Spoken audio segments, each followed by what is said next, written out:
probably noticed that not doing the gospel lesson this time.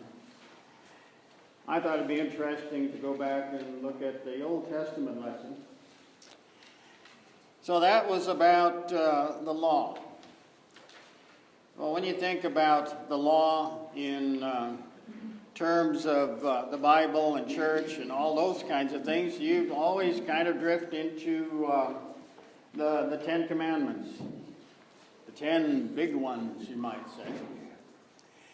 And it always brings to me that picture of Moses, starting out with that burning bush episode with God, where Moses is called, this meeting with God. And the one part of it I always enjoy is Moses, you're standing on holy ground, take your shoes off, take your sandals off. So it always kind of thought in my mind that we should be doing the same, that this is holy ground, We should be, you don't think so? I think so. We gotta take our shoes off. I try. Anyway, that's the first part. But then there's the part with Moses where he goes up on top of the mountain, this meeting with God again, and all the thunder and lightning and all this, and Moses comes down with the 10 Commandments. And there's more to the story, but we're not going to go into all of that. It's interesting, though, how a lot of people see the 10 Commandments as restrictive and constrictive and all of that. That really wasn't the idea that the Jewish people had or still have today. They saw the commandments as a good way to live. If everybody did this, there would be harmony, there would be order, there'd be peace. It would just be a very nice world, a nice community. This was a gift from God in their sight. So, we start with that. We start with the 10 Commandments, but now the law itself has come all through the ages, all through all civilizations, and we have law coming into every part of our life today. A year or two ago, we put a new furnace in our house and had a contractor helping with that. Well, if you know anything about the code system, you have to go pull a permit. You have to have that all okayed. Then you have to have an inspector and all this, just to make this furnace legal, right? Too much. This law is everywhere. It's moved into our even raising children. Now, if you put a child in a car, and I don't know all the legal terms, but if they're so high, they have to have a certain kind of seat, and if there's this, then they have to be in the back seat, and all these kinds of things. Then I see these, I unpack sometimes pieces of furniture and this, and you see a plastic bag in there with some nuts and bolts on it, and plainly across there is, this is not a child's toy, and all kinds of bad things can happen. And I'm thinking, the law has snuck all the way into those kind of things. It's a wonder that we grew up, those of us that are older. Then there's my favorite one, and it's coming up shortly. Like next month. It's the Internal Revenue Service. They kind of sort of like you to follow their rules. Or they will come find you. The law is there. Well, why do we have all of those laws? Well, society, people, human beings, on their own just don't have that capability of how can I really say this nice? Being nice together, or as we say, play in the sandbox together. You know, if we didn't have laws, we'd have people driving 95 miles an hour on the highway. Of course, I guess that does happen now. Yeah, it does happen. It does. And we'd have parents not really being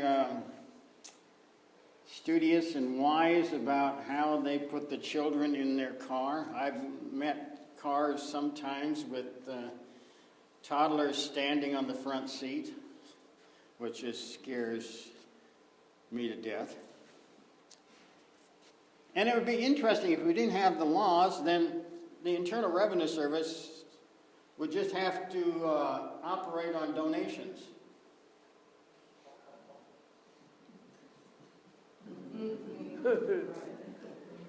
Yeah. Churches operate that way. Why couldn't the IRS operate that way?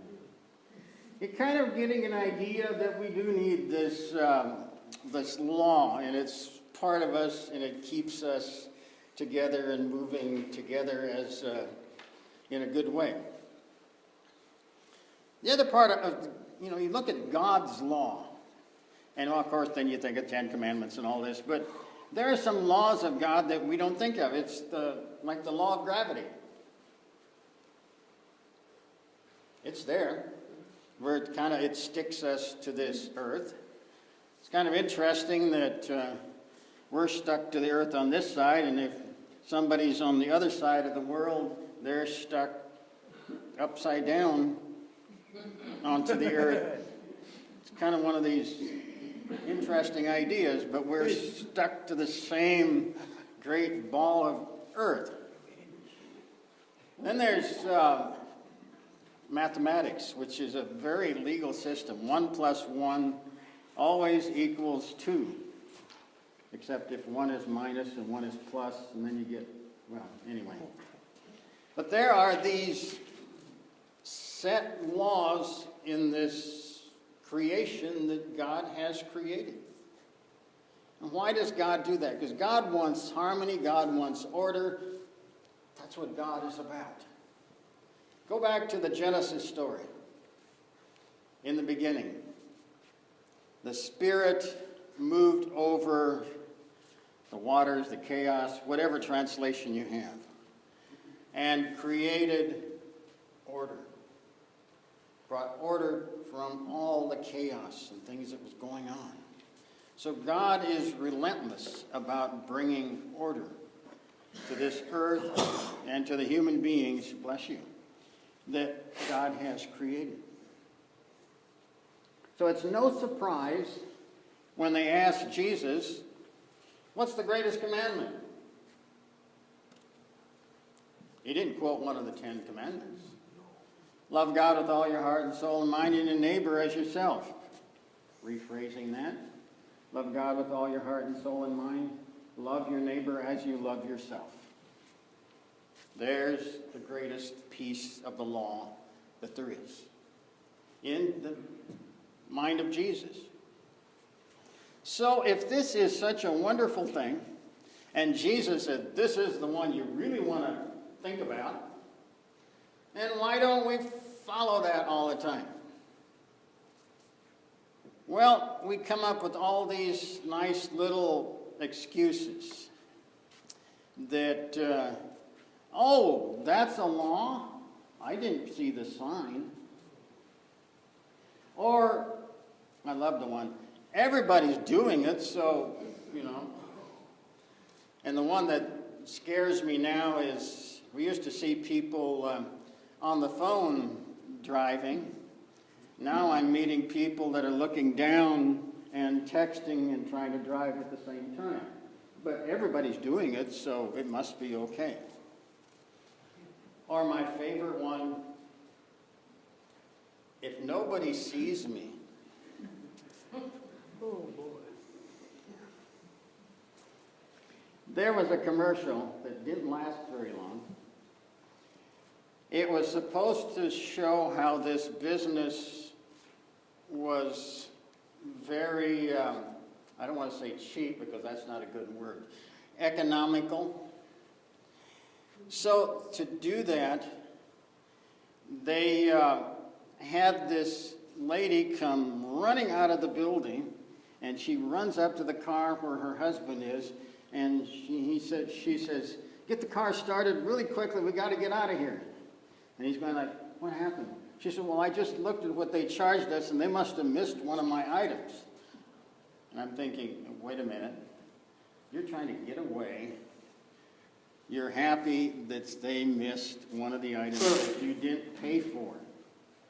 Well, if nobody notices, it must be okay, right? So we do this. We are not good about keeping the law, anybody's law, especially God's law. So God sees this in Jesus Christ, and Jesus becomes the one that does keep the law. He keeps every piece of the law. He is the law. So he's able to take all the times that we don't keep the law, every time we sin, and take that all upon himself. And he dies under that burden and is raised from the dead. Raised from the dead to give us new life. Every one of us, new life. Why? Because God is just relentless about bringing order and harmony and bringing that, you might put it in the words of the law of love, into effect. That the universe should operate on that law of love. Well, we look at the world and we think maybe peace and harmony and order should start somewhere out in the Middle East or wherever they're having conflict and all of that stuff. But no, it starts right here with every one of us and how we operate in the world, how we treat people, how we treat each other. That is where this law of love comes into effect. You might look at the law as the Ten Commandments. But remember Jesus' definition of the greatest commandment. Love God with all your heart and soul. Love your neighbor as you love yourself. The law of love. Amen. Amen.